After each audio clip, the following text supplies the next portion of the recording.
Μία φορά και έναν καιρό, στο βασίλειο των ζώων, υπήρχε ένας λαγός που ήταν πολύ περήφανος για τη γρηγοράδα του.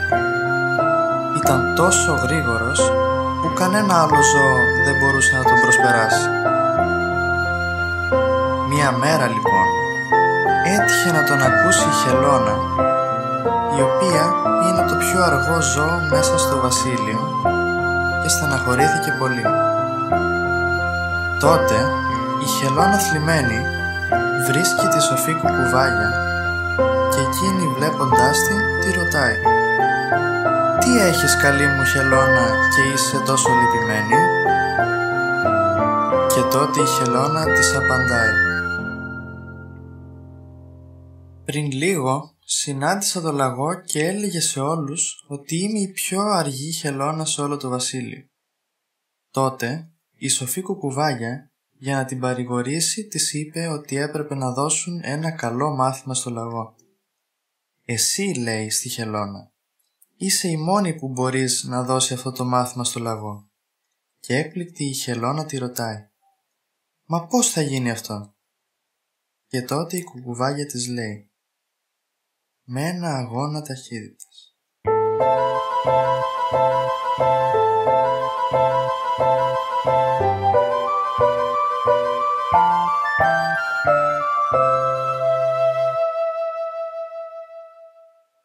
Τότε η Χελώνα δέχτηκε να γίνει αυτός ο αγώνας και έτσι αποφάσισαν να πάνε στο λαγό.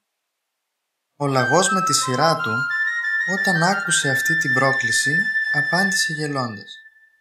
«Εσύ», της λέει, «το πιο αργό ζώο, θες να τα βάλεις με εμένα που είμαι το πιο γρήγορο μέσα στο βασίλειο?» «Ναι», απάντησε η Χελώνα. Και έτσι κανόνισαν την ημέρα του αγώνα.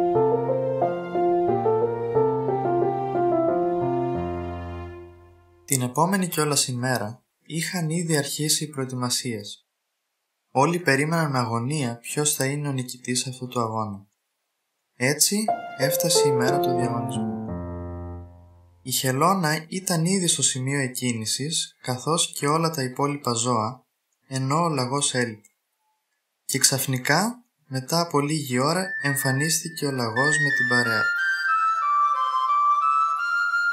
Εφόσον ο λαγός και η Χελώνα ήταν έτοιμοι, η Κουκουβάγια έδωσε το παράγγελμα για την εκκίνηση του αγώνα.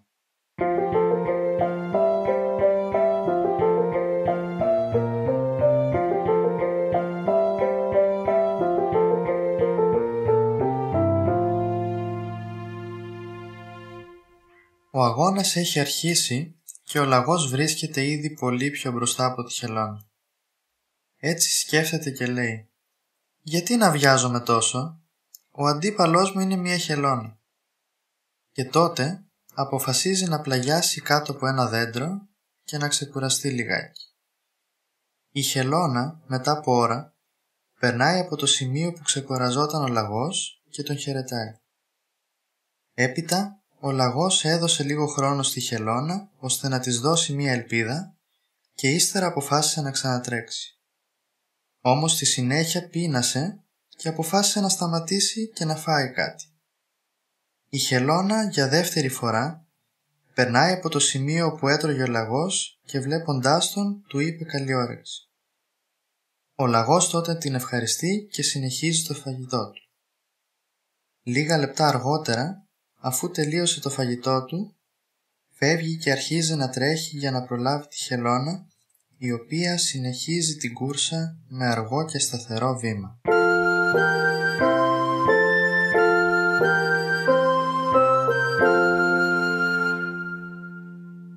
Αφού λοιπόν προσπέρασε τη Χελώνα για ακόμα μία φορά, αισθάνθηκε βαρύς από το πολύ φαγητό και αποφάσισε να κάνει μία στάση για να χαλαρώσει. Όμως ήταν τόσο βαρύς που νίσταξε και τον πήρε ο ύπνος.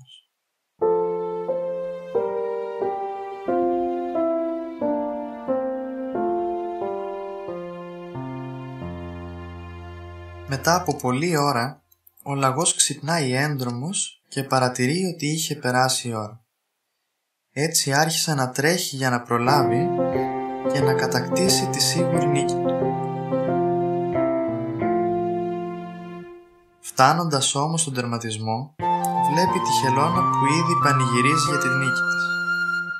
Ο Λαγός τότε, απογοητευμένος που έχασε από την αργή Χελώνα, κατάλαβε ότι δεν πρέπει να υποτιμάμε τους αντιπάλους μας.